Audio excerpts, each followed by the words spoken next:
Krishna Krishna Hare Hare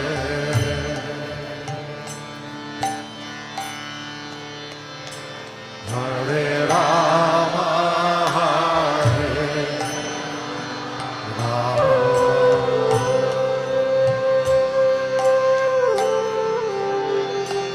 Rama Rama Hare Hare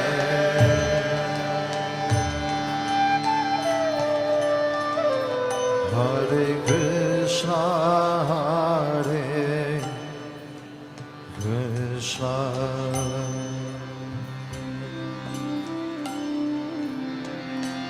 Krishna Krishna Hare Hare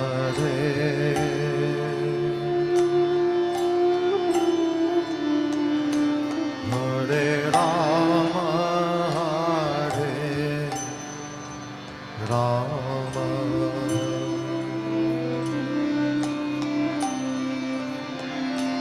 Rama Rama Hare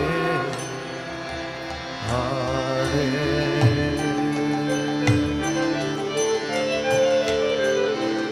Hare Krishna Hare Krishna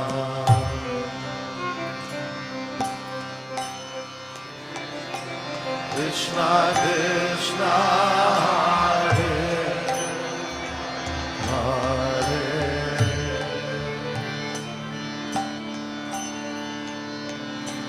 Hare Rama Hare Rama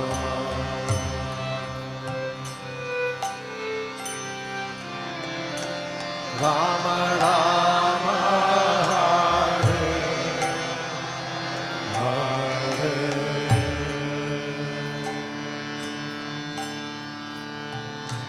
Hare Krishna Hare Krishna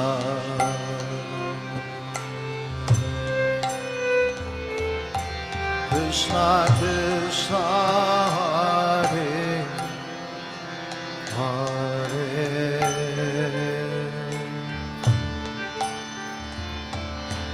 Hare Rama Hare Rama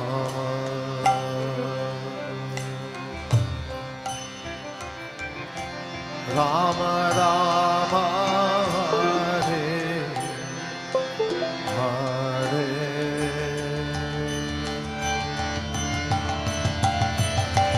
Hare Krishna Hare Krishna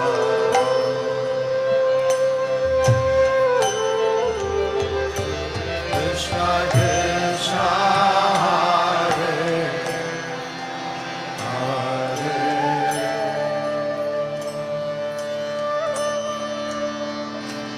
Hare Rama Hare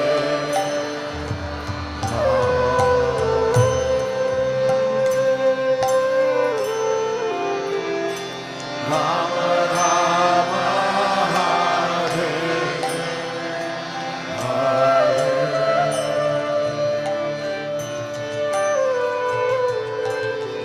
Hare Krishna Hare Krishna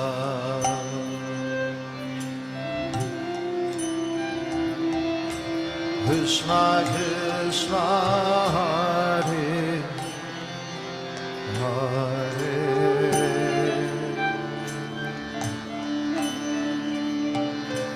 Hare Rama Hare Rama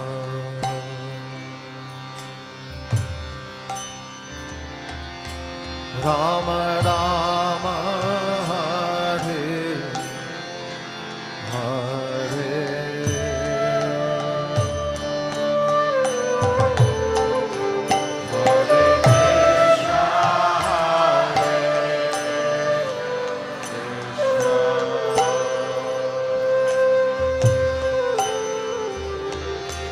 Krishna Krishna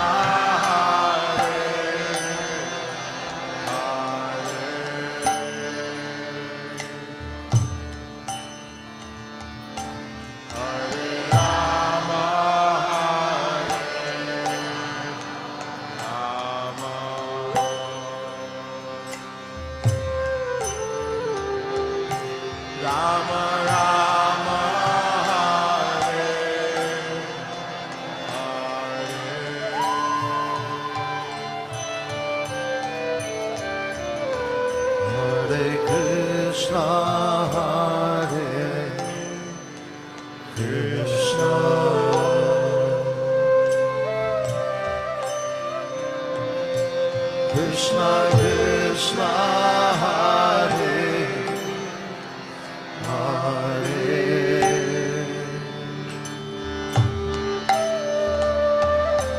Hare Rama, Hare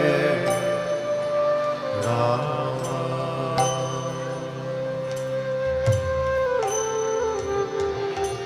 Rama Rama, Hare Hare. Everybody, a little louder. Hare Krishna, Hare Krishna,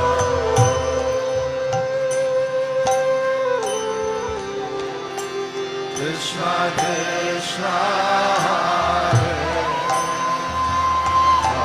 Hare,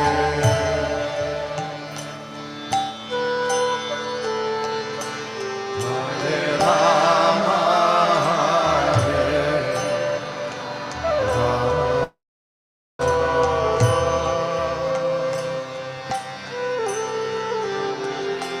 Rama Rama, Hare Hare. One more time again, a little louder, please.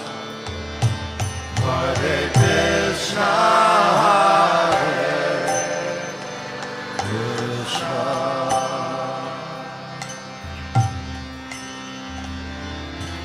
Krishna Krishna, Hare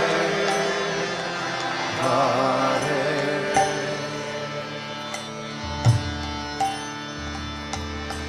Hare Rama, Hare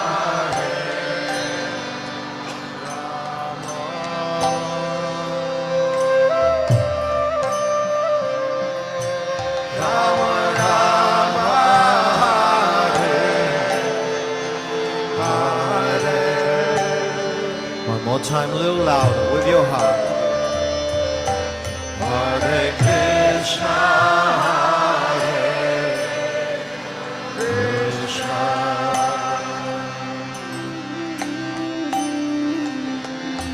Krishna Krishna, Hare Hare,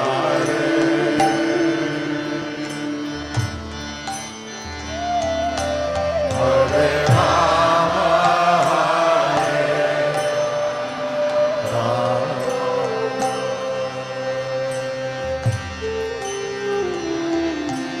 Rama Rama, Hare Hare. One more time again, very loudly.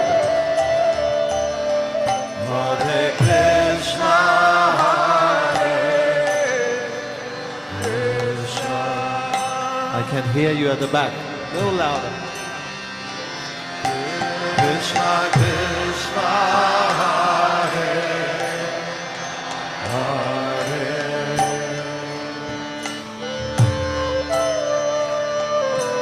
Hare Rama, Hare Rama,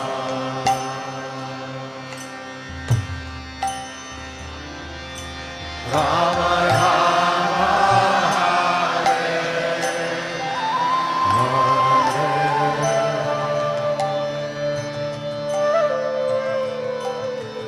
Hare Krishna, Hare Krishna,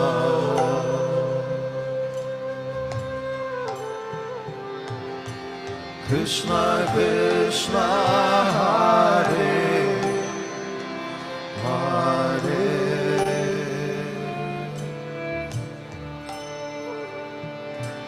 Hare Rama, Hare Rama,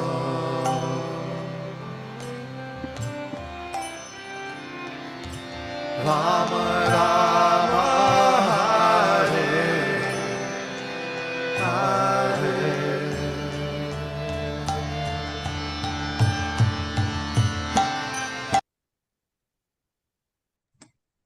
Hare Krishna, dear devotees, please accept my humble obeisances. All glories to the Prabhupada.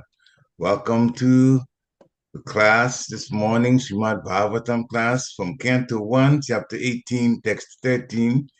And we're fortunate this morning to have His Grace Dronacharya Das ISKCON Philadelphia to give a class to Hare Krishna Prabhu. We Hare accept our humble Krishna. obeisances. Please All accept glories mine. to Srila Prabhupada. All Jai. glories to Srila Prabhupada. It's great to be with the Harrisburg family this Hare morning. Krishna. Hare Krishna. Hope you all are doing well. Happy Monday. Jai. Hope your Kartik has been very spiritually enriching. Yes, by the Lord's mercy. That's happening. Hare Krishna. Jai. Okay, so we are continuing our study. It's a little bit late, Prabhu. I joined a little bit late. I apologize. It doesn't matter.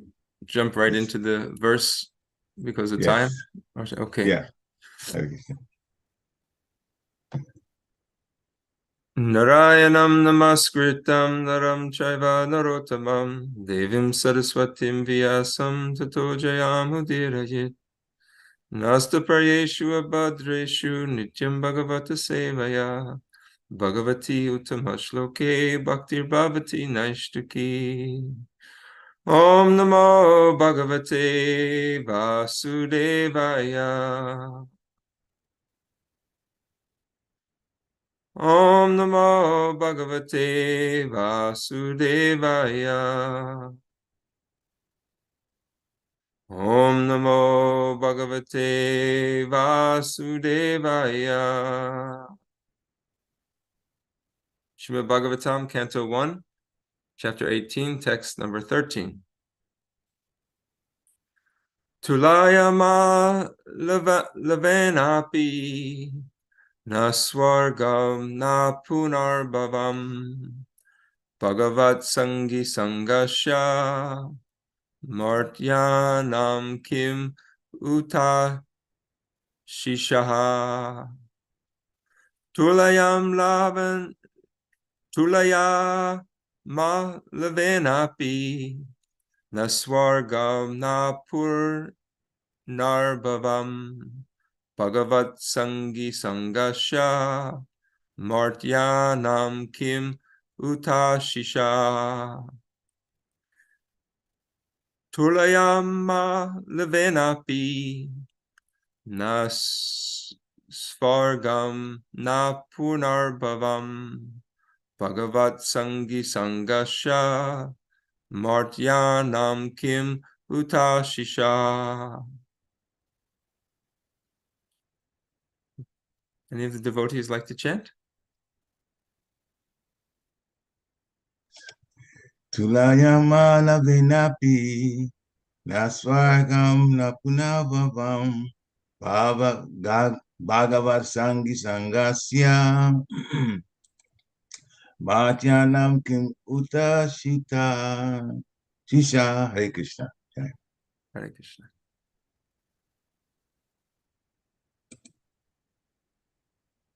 Anyone else?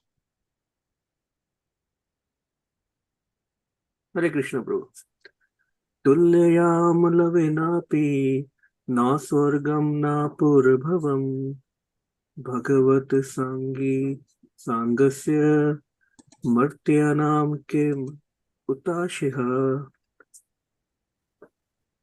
Tulayame lavanapi na swargam na punarbhavam Bhagavat Sangi Sangasya Martyanam Kemuta Shisha. Hare Krishna.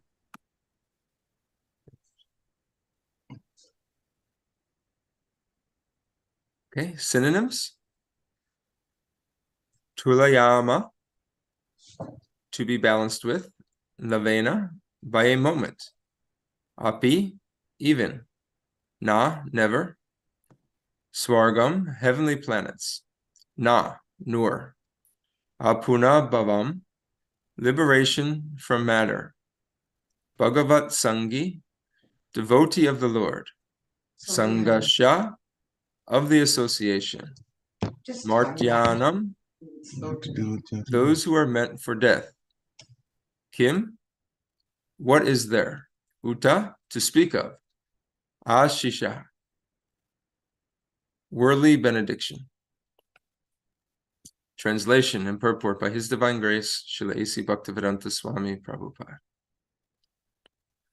The value of a moment's association with a devotee of the Lord cannot even be compared to the attainment of heavenly planets or liberation from matter, and what to speak of worldly benedictions in the form of material prosperity, which are for those who are meant for death. Purport.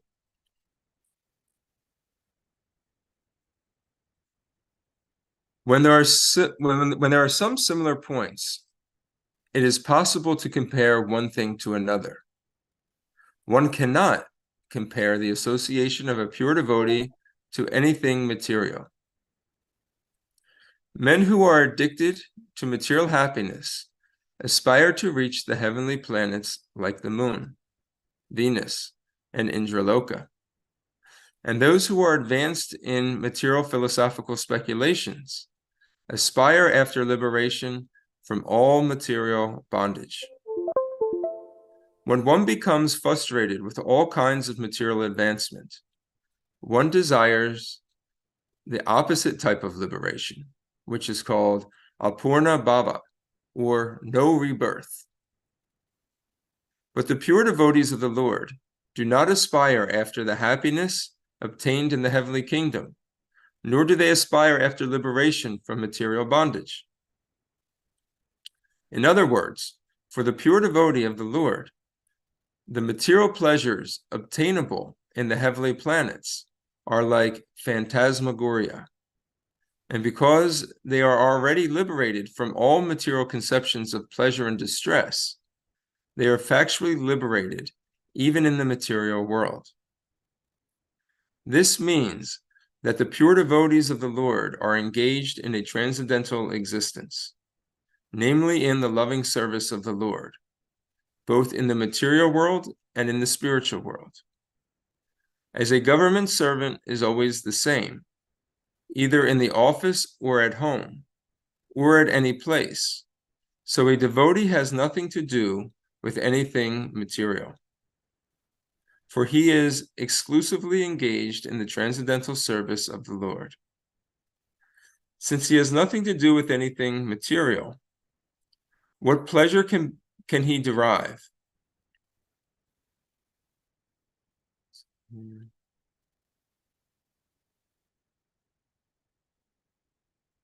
What pleasure can he derive from material benedictions like kingships or other overlordships, which are finished quickly with the end of the body?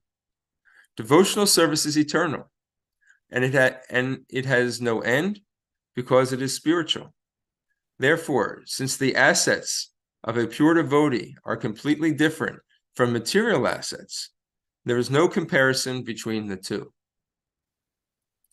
Sutta Goswami was a pure devotee of the Lord, and therefore his association with the rishis of Naimisharanya is unique. In the material world, association with gross materialists is vertibly condemned. The materialist is called Yosit Sangi, or one who is very much attached to material entanglement, women, and other paraphernalia. Such attachment is conditioned because it drives away the benedictions of life and prosperity. And just the opposite is Bhagavat Sangi, or one who is always in the association of the Lord's name, form, qualities, etc. Such association is always desirable. It is worshipable. It is praiseworthy. And one may accept it as the highest goal of life. Srila Prabhupada ki jai.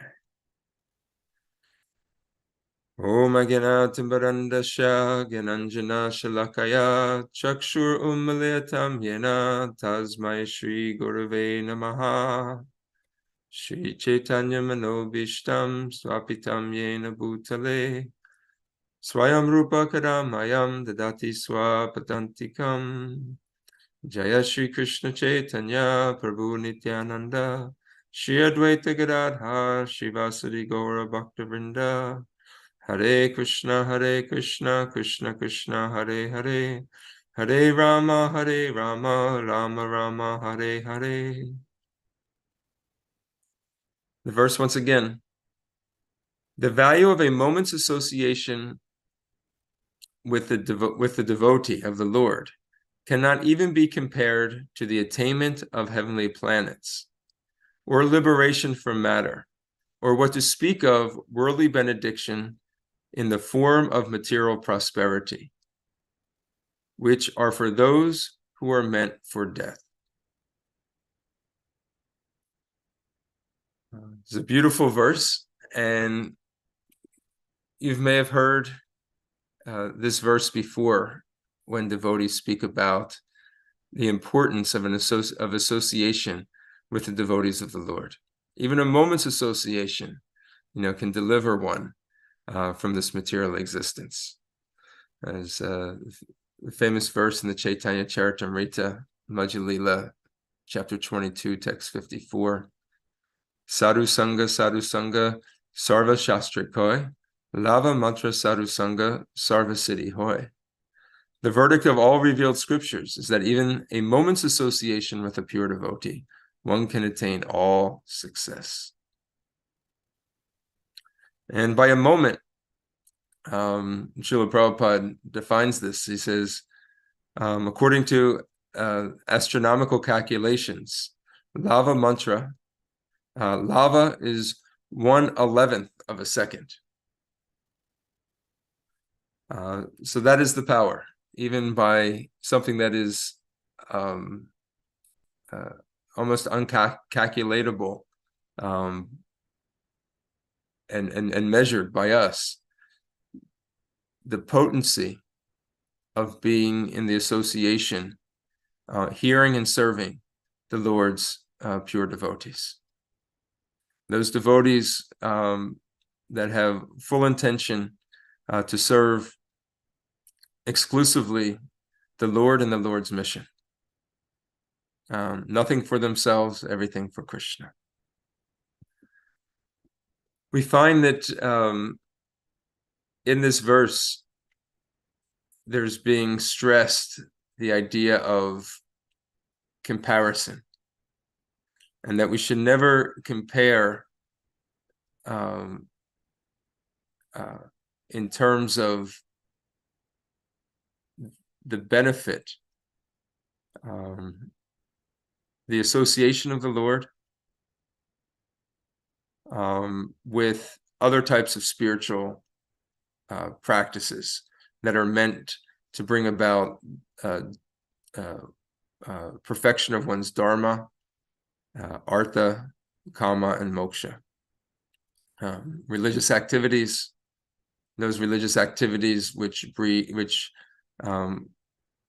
are based on desires to accumulate wealth, and then that wealth to then enjoy material prosperity, and then finally to seek liberation from the clutches of birth and death and achieve a state of oneness or freedom from pain and suffering of this material world. When we talk about devotional service, there are 6 characteristics that are defined by Srila Rupa Goswami in the Nectar of Instruction, Nectar of Devotion. And you'll find in the very beginning, like some of the very early stages of devotional service, of pure devotional service, I should say. Again, that which is free from personal desire of enjoyment, but is exclusively meant for the pleasure of Krishna. These features are in the very beginning of pure devotional service. It brings immediate relief from all kinds of material distress. And then pure devotional service brings about all auspiciousness. So if one is seeking out freedom from material distress, if one is seeking liberation, freedom from their sins, freedom from their karma, that is included in the process of devotional service.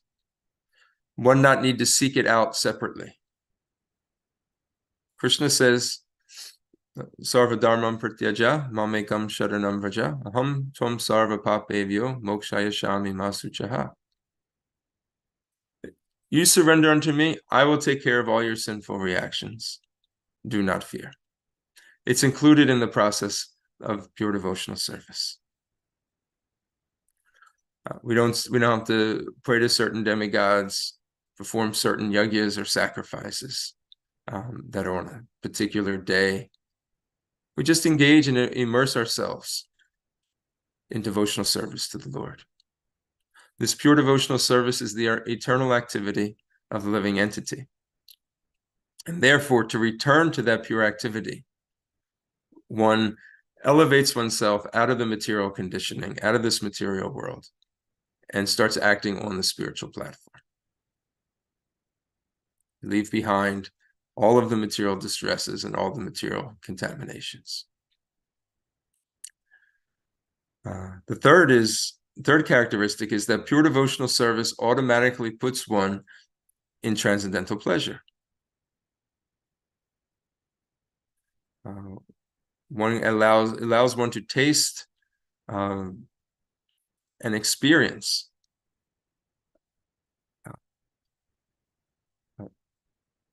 the joy of pleasing God, the joy of serving God and his devotees. It is no longer theoretical.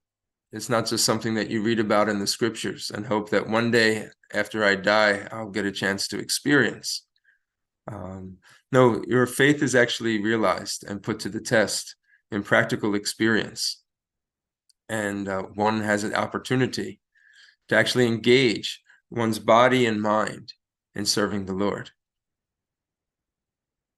The fourth characteristic is that pure devotional service is rarely achieved. Because in this world, we want freedom from suffering and we want an abundance of pleasure. We are so self-consumed with our own situation that one doesn't realize that everything that we're actually seeking about is available when we surrender to Krishna. The example is given that when you water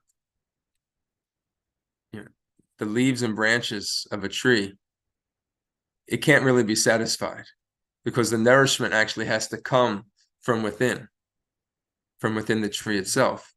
But if you water the root of the tree, and Krishna is the root of existence, he is the source of our being. If you water the root of the tree, if you serve Krishna, actually the whole tree becomes nourished. Same thing with the body. If you try to feed the hand, and the hand tries to, take some subji and rice and just tries to mush it up, the hand can't digest. The hand can't consume any type of food. It has to go through the mouth and through the stomach, and through the digestive process. The energy is dissipated throughout the body into the cells, into the bloodstream, and then the rest of the whole body becomes nourished and awakened. But people think, no, if I just I have to consume myself because I am the center, and therefore they never get a chance to experience devotional service. Therefore, it is rarely achieved. And this is the importance of the association of devotees of the Lord, because they can impart this knowledge into the world. They have the ability to impact and affect one's consciousness.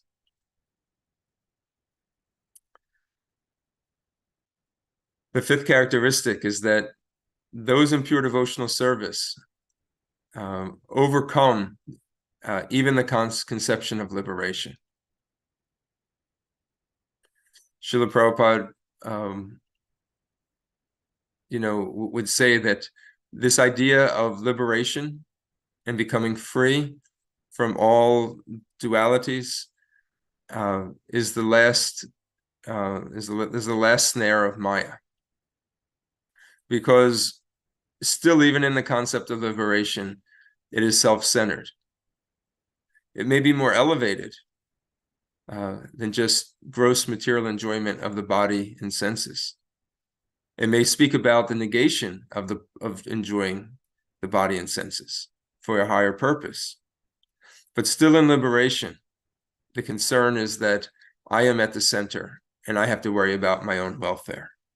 Whereas in devotional service, one thinks about Krishna's welfare and Krishna's service, and that I'm an eternal servant.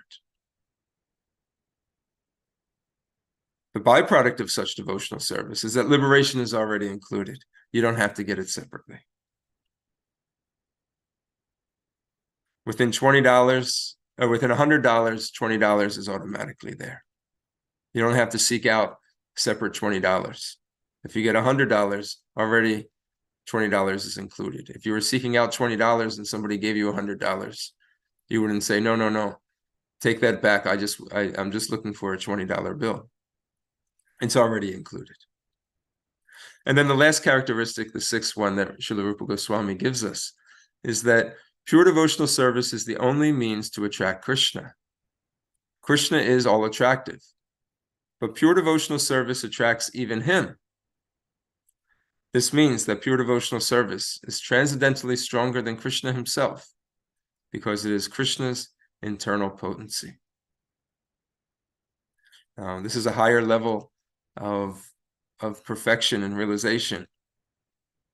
That Krishna, this is the only thing that will attract Krishna, is pure bhakti. One can know me as I am only through the process of devotional service. And when one is in full union with me through such devotion, one can then enter into the kingdom of God. This is what Krishna instructs us in the Bhagavad Gita.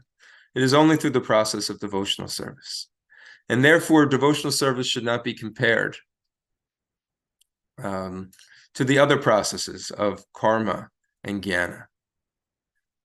Karma yoga, jnana yoga, although in their perfected stages will lead one to bhakti, in and of themselves are not strong enough to take one back into the spiritual world. That is because it can bring one to the point of liberation, but not back into the point of devotion, of pure devotional service to Krishna. This is because these all end at the time of liberation from this world.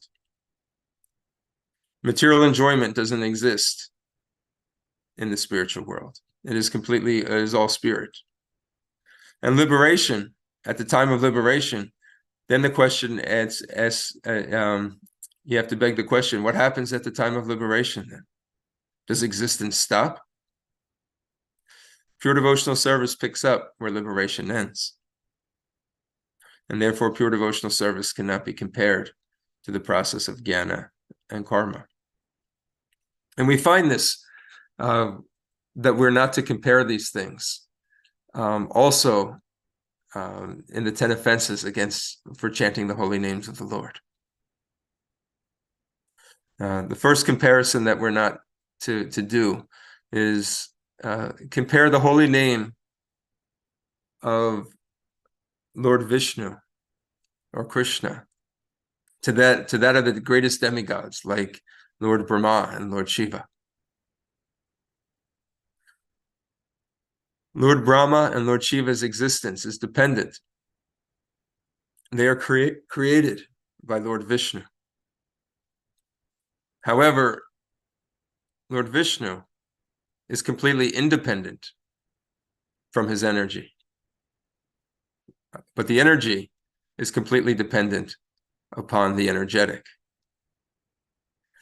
So it's not that we can just assume and say, okay, well, I do my prayers to the 5 different great demigods, the different Shaktis.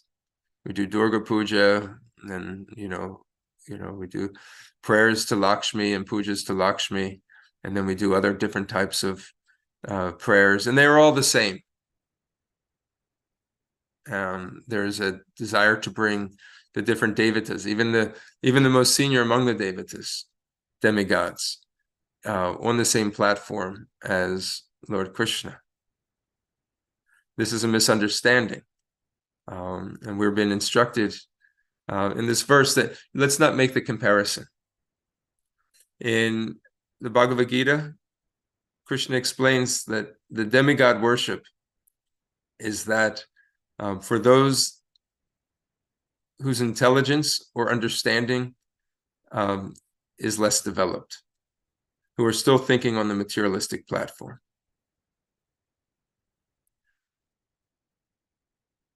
However, Krishna consciousness is for those that want to transcend the material platform and return back home to the spiritual kingdom. The comparison is given that of a well from a body of water, a reservoir. Everything that you can get out of a well is provided by and is contained within a large sea, a lake, or a reservoir. These wells are fed from underneath, from the groundwater. And the source of that is ultimately from underneath a much larger body of water. So Krishna is the one that is giving all the energy to all the different demigods. He has delegated the responsibilities, and he is the ultimate overseer, and is the super soul residing within each of their hearts. The second comparison that is to be avoided while chanting the Hare Krishna Maha Mantra is the offense to not consider chanting the holy names to be some type of karmic kundik or materialistic activity to bring about material results. And this is something that we have to guard against if we want to develop our relationship with Krishna and not make offenses while chanting the holy name.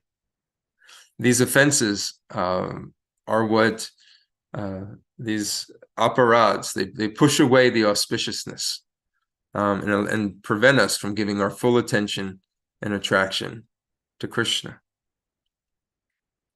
When we consider that we're doing some type of ordinary religious activity of chanting the holy names, and that this can be substituted with some type of other activity, some type of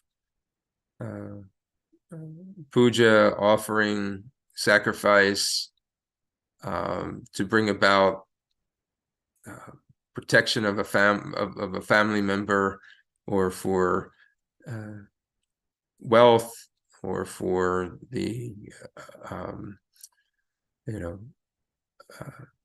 doing some type of Vedic sacrifice, for the ancestors.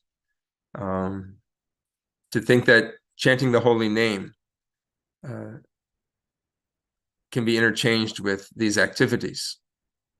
We should not keep this on a level of comparison. So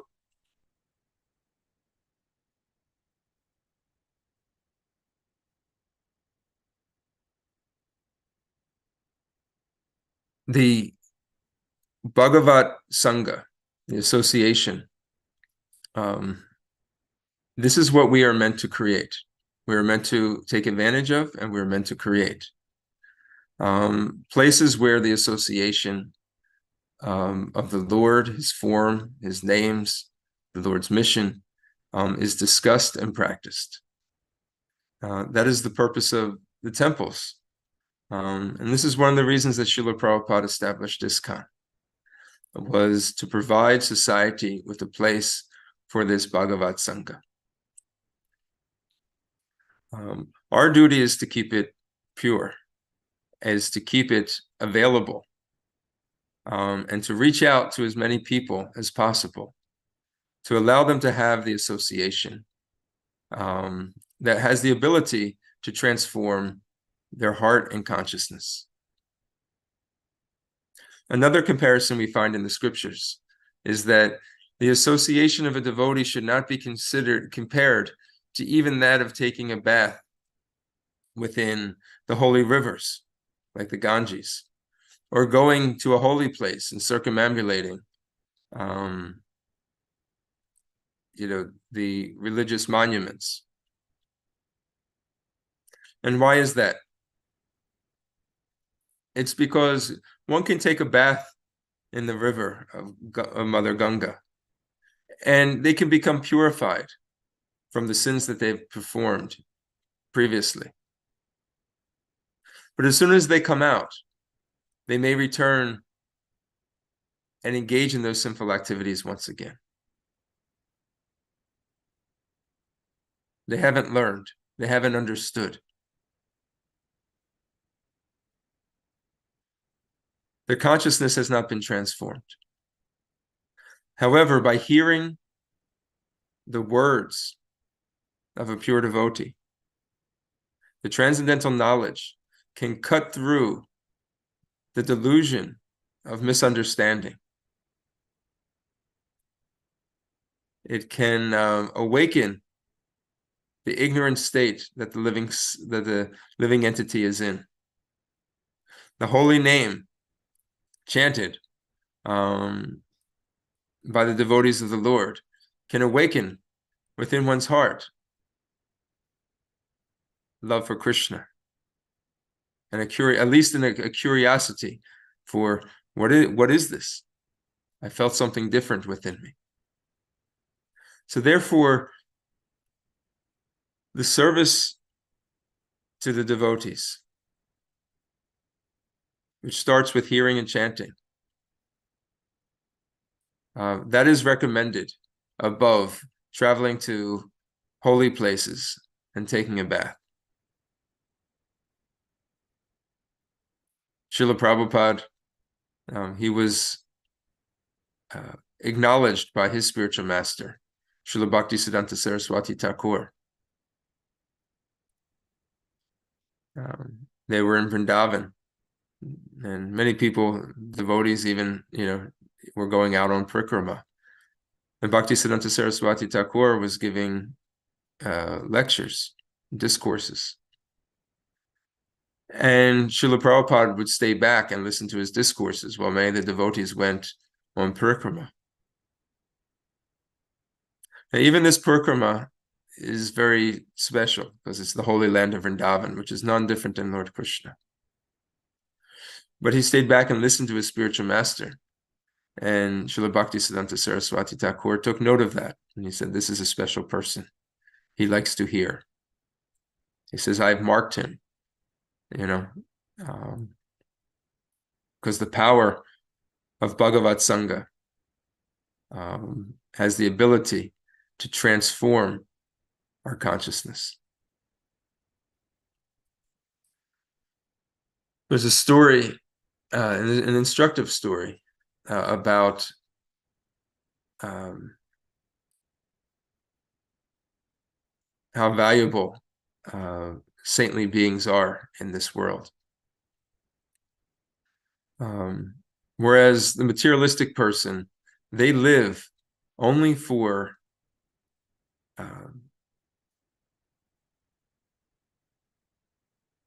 pleasures or pains of this world. So once, and you may have heard this story, but it's just connecting it in this connection. There was a saintly sage who was wandering around, and when he met a prince, he was the son of a king, and he asked for a blessing. And that prince said, or the sage said to the prince, he says, my dear prince, my blessing to you is that you may live forever and never die. And then when the sage, he met a butcher, and the butcher said, oh sage, please give me a blessing. And he says, may you neither live nor die. And then he met a brahmachari. He was a young ascetic who was doing a lot of austerities. And the brahmachari, he said to the sage, please give me a blessing. And he told him, he says, may you die immediately. And then later on his journey, he met a devotee of the Lord. And the devotee of the Lord, paying obeisances to this great sage, he says, please give me a benediction. And he said, you may either live or die. It doesn't matter. So the significance of this is that to the prince, he's generating so much enjoyment, or he's experiencing so much enjoyment within this world. And this enjoyment is based on his previous past karma. However, because of his enjoying spirit in this world, he's taking advantage and misusing the human form of life at the expense of others under his care.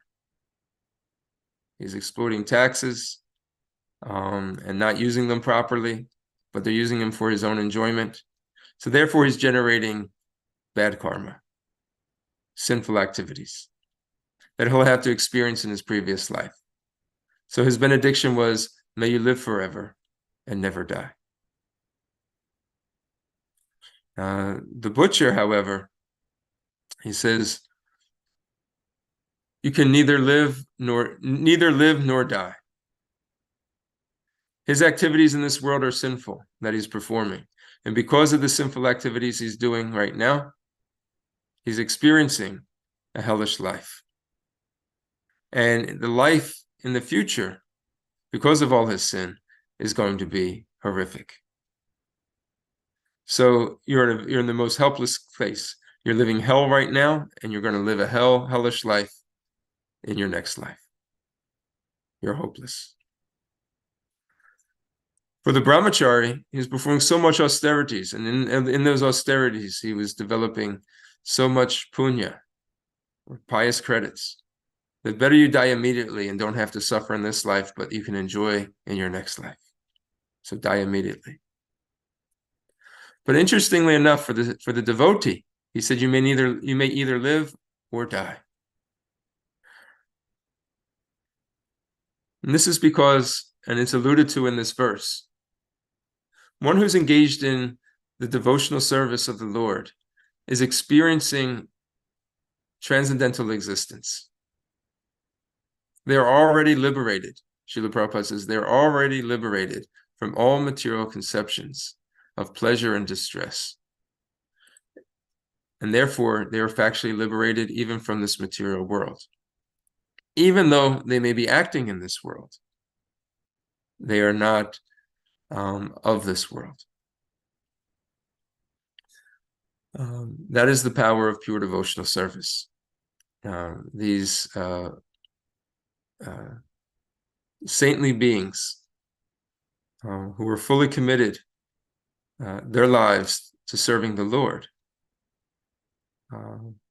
they see things from a different perspective. They can see things from transcendental vision. Vedanta Vit, Jnana Chakshusha, Shastra Chakshusha. They see things from everything from the platform of the revealed scriptures. They see the interactions of the material energy, and they are unaffected by it. On top of that, the pure devotee, he sees actually how everybody in some way is engaged in devotional service to the Lord. That is the Uttama Adhikari, or the pure devotee of the Lord, at its highest stage. You can see at some connection, everybody is making some advancement on their path back to Godhead. And for the purpose of preaching, they may have to make some discrimination.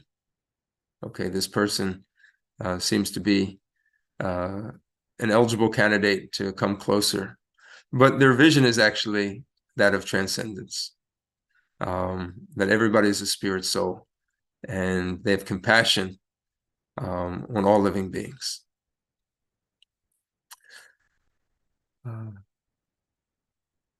So this verse, I think, is very instructive to us, where we can prevent ourselves from falling into a misunderstanding of comparing the association of Krishna's devotees with that of the association of those that are after material enjoyment.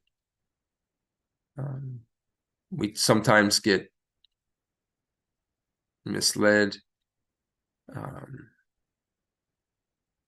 We may meet a mayor of a city, and we think that it's almost like we feel like we've made some spiritual advancement. Oh, I met the mayor. You start telling everybody you met the mayor. Or say you met a sports figure. He was just on TV, and I saw him at the gas station, and we become all excited and, start telling everybody, like this is something really, really wonderful. We were out on Harinam a couple of weeks ago, and we encountered a guy. He was there, and he came, he started dancing. And later it was revealed that back in like the 90s, he was on some TV show. Somebody recognized him, and they just couldn't get over it. It's like they were just like lost in ecstasy, not of the holy name, but the fact that they were taking selfies with this person, and they would start talking to this person. You're thinking, what is this person going to do for you? What type of benediction are you looking for from him? What type of satisfaction are you looking to get from him? We're out here and we have the association of the Lord's devotees chanting the holy name, and we're feeling the joy of that. And but instead, this person just got wrapped up in the fact and posting it everywhere, and they couldn't stop talking about it. And not only that, I was thinking, this person's no longer even relevant.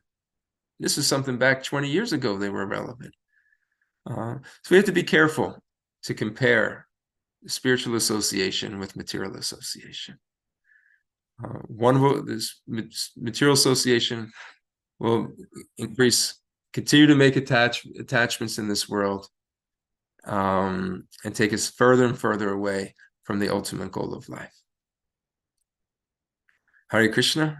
Thank you, everyone, for listening. If you have any questions or comments or realizations, we can discuss now.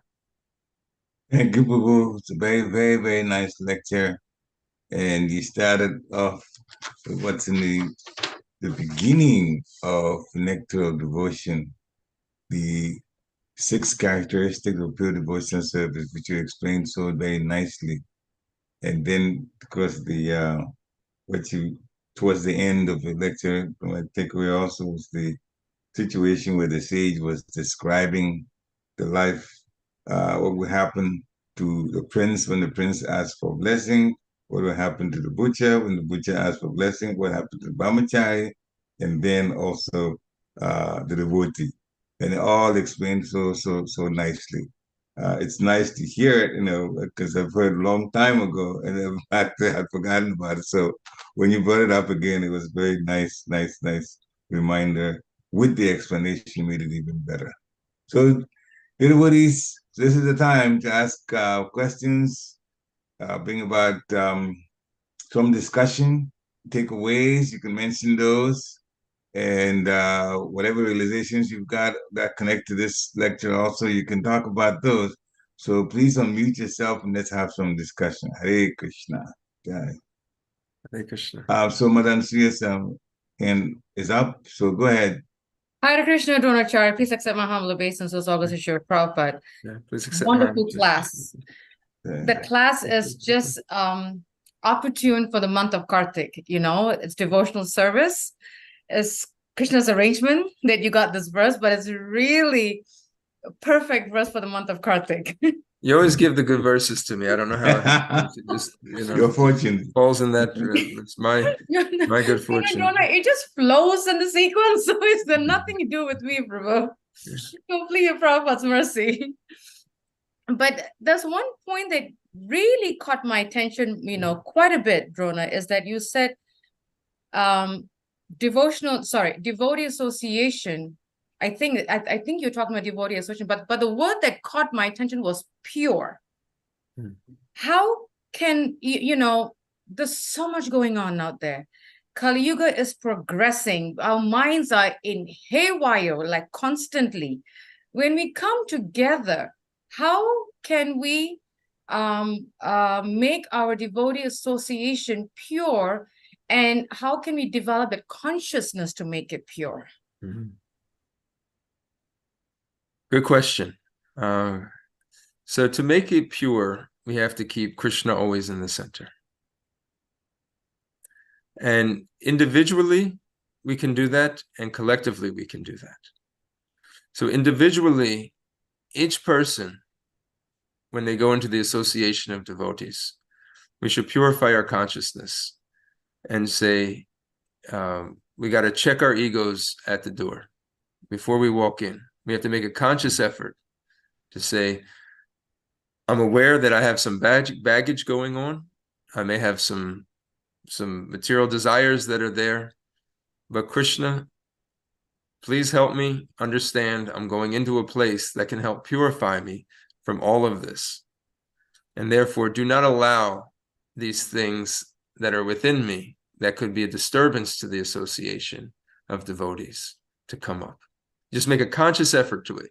So we have to know about it, and actually individually say, each one of us, I'm not going to let my Maya impact what can actually purify me and purify everybody else. And then collectively, a commitment where we have, programs that are designed to where the teachings of the Srimad Bhagavatam, the Bhagavad Gita, and the scriptures, the chanting of the holy names, the worship of the deed, that is the center. And we don't let other people's individual initiatives that are self-centered come in to play. I think when we do that, we allow Krishna to remain at the center. There are several things that are pure by nature in this world. The holy name of Krishna, it transcends from Goloka Vrindavan, Golokera Premadan, Harinam Sankirtan. So when the holy name is chanted, the Srimad Bhagavatam, it's the spotless Purana. So the pastimes, the teachings of the Srimad Bhagavatam, that of the Bhagavad Gita, the distribution of prasadam, the worship of the deity, all these activities, when we engage in them exclusively, and then individually when we check our egos at the door, this will help create a pure environment. It makes me think of when Lord Chaitanya, before they started going on Sankirtan, they used to have evening kirtans at Srinivas or Srivas Thakur's house. And it was very exclusive. They didn't let just ordinary people in because they were trying to keep it pure. And one time there was a Brahmachari that was, he really had a desire to come. And Lord Chaitanya immediately knew, okay, something is up. Obviously, he's the Supreme Lord. He can see everything. He said, somebody is here. And I believe it was Srivas Thakur. He vouched for him. He says, there's somebody here. He's hiding. He wanted to witness it. But trust me, he's actually really good. And he said, what is his qualification? And he says, well, he fasts all the time, and he only took a vow of drinking milk. And he says, so you think taking a vow of drinking milk, is enough to be, is to make a situation, pure, or you think I'm impressed by this, we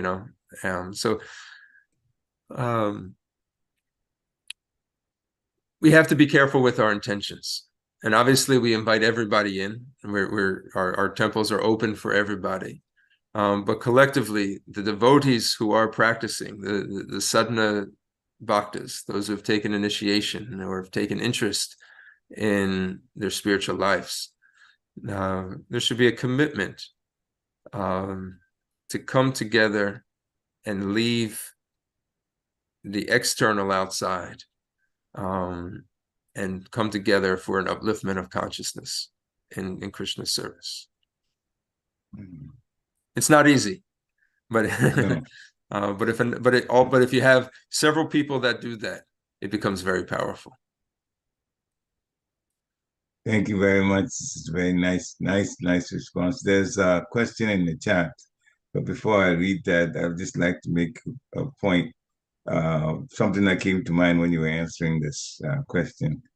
First, you said that when you come into the temple, park your ego at the door. Don't bring that in, so that you come in with a very good consciousness, and of course, it will help with the association to be also very nice. And as soon as you said that, I began to think of sometimes functions in the winter. People come with their winter coats, but there's a place that you have to leave your winter coat there. And you get checked in there, and then you go without winter coat. So I was just thinking, park your ego there. But maybe the best thing about that is to park your ego, and then when you're coming back, don't take it. Don't take it anymore, so that you hope that take it anyway. This is a funny way of thinking about things. Anyway, so that's on the side. So But also, if I can Mhm. just add something before you go to Dear Krishna's powerful question, is I really like Dronacharya's point, because I remember, if you remember Dronacharya, Shruti Sarda mentioned that same point in our meetings in Houston, to make sure who is coming in to infiltrate the association and cause disturbance. When you're talking about the pastime of Lord Chaitanya, he was very careful, how he was very selective who was there, because to maintain the purity. So I was really appreciating your point. Yeah. Very good point. Yeah. Thank you. Thank you. Very good point. Thank you. Thank you very much. Now, Dear Krishna Prabhu left a question in the chat. Says, Hare Krishna Prabhu, please accept my humble obeisances. All glories to Srila Prabhupada. Thank you for the wonderful class and your invaluable association.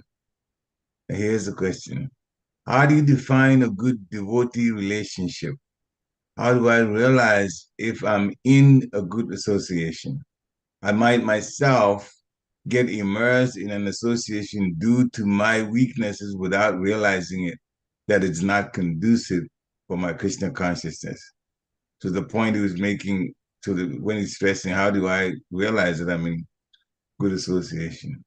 He wants a defining of the definition of good association, and then how to realize a person is in good association. So good association with devotees are those devotees that there's the three general categories. These are very broad general categories of devotees, and they can be broken into even smaller categories. But if we just look at it from a general perspective, there's individuals that are on the same level of faith and understanding as you are. There's individuals that are on the level of faith and understanding greater than you are, and individuals that are on a level of faith and understanding less than you are. This is just discernment that we have to use, not in the form of judgment of, good or bad, or to look down upon or upon others, but for one's own development. We should be able to understand, okay, this person has a much more developed understanding and faith than me. We want to try to seek the association and serve those individuals as much as we can. We want to hear from them and try to find ways to serve them. Those that have the same level of faith and understanding with us, we should befriend them. More open discussions can happen. Services can be done. Friendships can be developed. And then there's those where one's faith and understanding is very maybe new and undeveloped. Your service there, and I'm just say you're starting in the middle category, is to help uplift them and care for them, bring them along, so to speak, encourage them and nurture them. So ideally, we have all those relationships going on, where we're seeking guidance and serving more elevated, advanced, mature, and senior devotees. That we have association amongst our level where we're at, where there's friendships, where one can have a sense of brother or sisterhood and equality, and then also that we're doing some type of preaching work or encouragement, mentorship of devotees who are newer on the path. If we don't have the higher association, our faith and knowledge will never advance. If we don't have association on our equal level, we may find ourselves to be extremely lonely, because we can never fully reveal ourselves in confidence, and we'll never have the reciprocation of association. And then if we're never actually giving mentorship and guidance, we may also feel that we're never being nurtured. We'll feel a sense of selfishness as opposed to selflessness, this idea of giving back and helping one as we've been helped. I hope that's okay.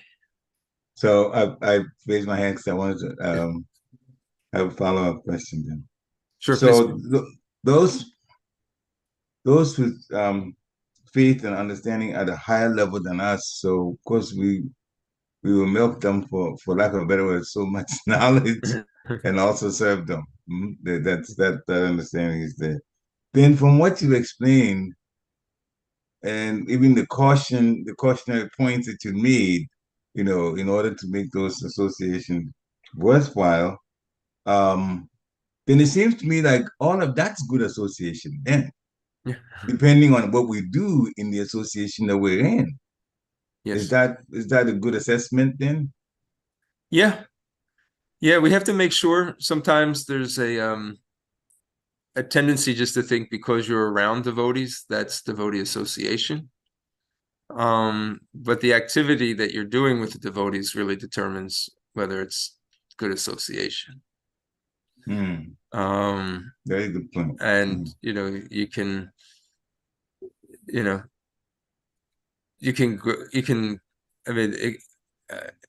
do nefarious activities with devotees and say, well, he chants Hare Krishna and I chant Hare Krishna, so therefore this is devotee association. But yet you may go and do something that's nefarious or illegal or illicit, and say, well, and this is the mind justifying, where somebody from the outside looking in, they'll say, this is nonsense, this isn't devotee association. But in our own minds, we may be justifying it as devotee association. We're going to a rock and roll concert and we're doing this, but I'm doing it with a devotee, so therefore I'm getting devotee association. And what kind of Krishna Katha, what type of experience of Krishna consciousness were you experiencing? No, me and so and so Prabhu, we went out to the baseball game and we're just call it for what it is. Don't call it devotee association. It may be required activity and that's okay for you at this time in your life, but don't mistake it for devotee association as being explained in this verse. So in other words, I'll just keep going to the ball game with so-and-so Prabhu because, we both like to do this, and therefore we'll attain to the highest perfection of life because we're hanging out with each other. And that is the trick of the mind, because we're always looking for justifications of our activities, and we're always looking to make compromises as ways for our own personal enjoyment. We have to avoid the association also of those that are highly critical in life, just in general, because that will also bring down our consciousness. We may try to help the situation to a degree, and if we feel that it is actually bringing us down, and that the person is not being helped by us, then we may just say, okay, I've tried my best, but obviously this isn't what I was called to do. And then you leave that situation.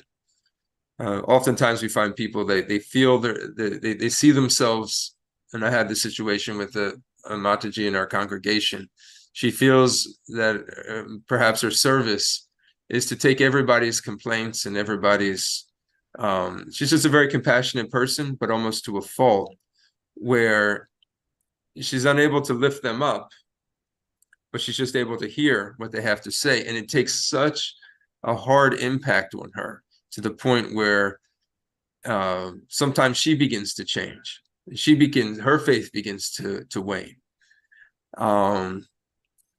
So we have to be careful of being overly exposed to negative behaviors, and not balance it with the positive. Very important.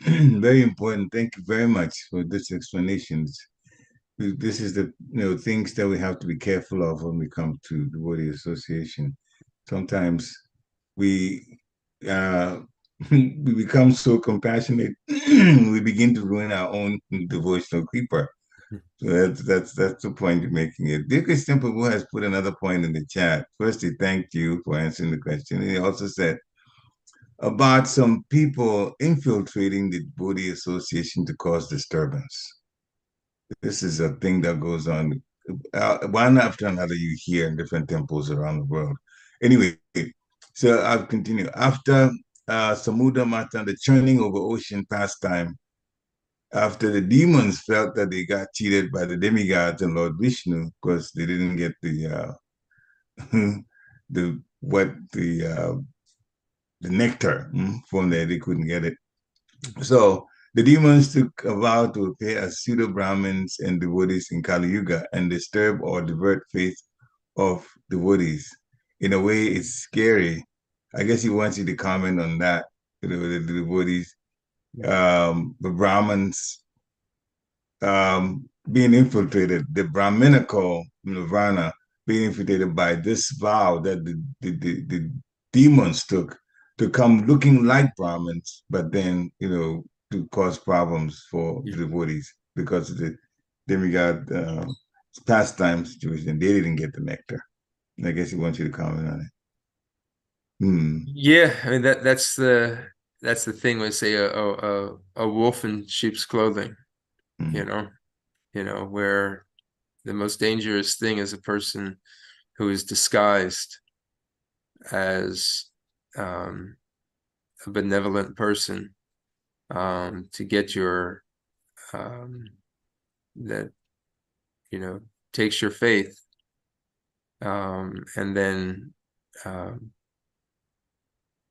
basically through their activities will exploit you and ruin you. The pseudo guru in the pastimes of Lord Krishna in Vrindavan, when Krishna killed the demons, Srila Bhaktivinoda Thakur explains that these different demons represent different anartas within us, and Putana represents the false teacher or the false guru. And why is that? Because she came disguised as a very beautiful woman, as a mother. And what does a mother do? A mother gives life, gives nourishment. It nurtures. She nurtures. She nurtures through her breast milk. But she wanted to kill Krishna. So her intention was to kill Krishna. So this idea of the false teacher, the false Brahmin, pseudo guru, is there. So we have to look at there's certain litmus tests that one has to have. And that is, we have the principles of Guru, Sadhu, and Shastra. That when we look at a person, their behaviors, their teachings, their positions, are they consistent with the existing lineage that we're in, the parampara, the contemporary devotees, senior devotees, and spiritual masters of this time, as well as, is it defendable by the statements of the revealed scriptures and positions of the Shastra. And then we also have to look upon ourselves, those that our intentions also have to be that we don't want to be, that we're not trying to cheat ourselves. Because if we want to also cheat, we may also find ourselves in the position of finding somebody who will cheat us. So if we're looking for an easy way out, we may fall for somebody who will give us something that is not the genuine situation.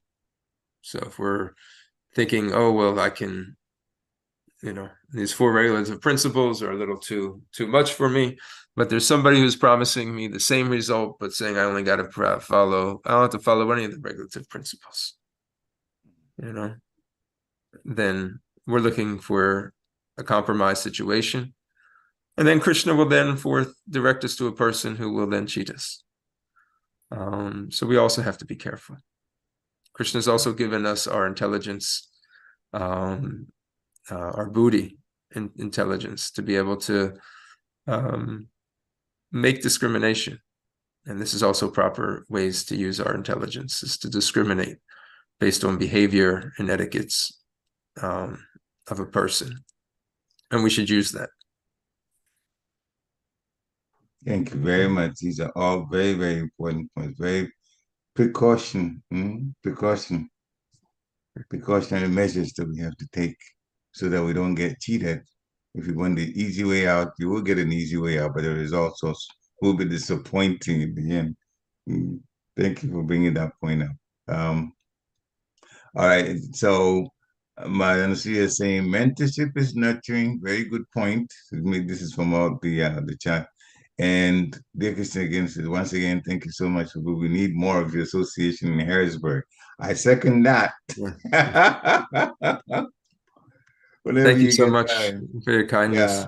Yeah. Come give some of your wisdom to the buddies here in Harrisburg. Very, very, very nice.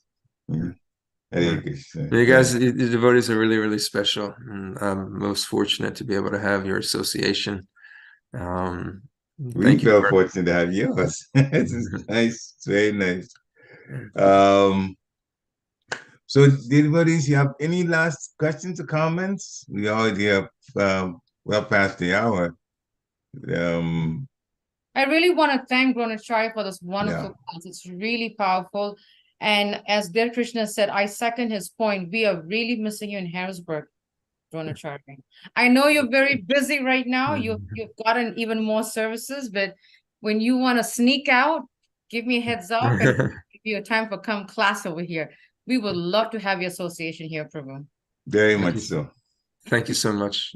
All glories to Gurudev, all glories to Srila Prabhupada. Absolutely. We'll be contacting you for that. Thank you. When you can actually come. All right. Hare Thank you, Krishna. devotees, for listening and the wonderful discussions that came from it. Vanchakalpatarubhishya Pitrubhyascha kripa sindhuvya kripasintuvyavacha evacha patitanam patitinam pavanebhyo pavanebhyo vaishnavebhyo vaishnavebhyo namo namaha. Shira Prabhupada ki ki jai. jai. Thank you so much, and devotees have a nice and wonderful Krishna conscious week. Hare Krishna. Hare Hare Jai. Krishna. Jai. Hare Krishna. Hare Krishna. Hare Krishna. Hare Krishna. Glory to Shri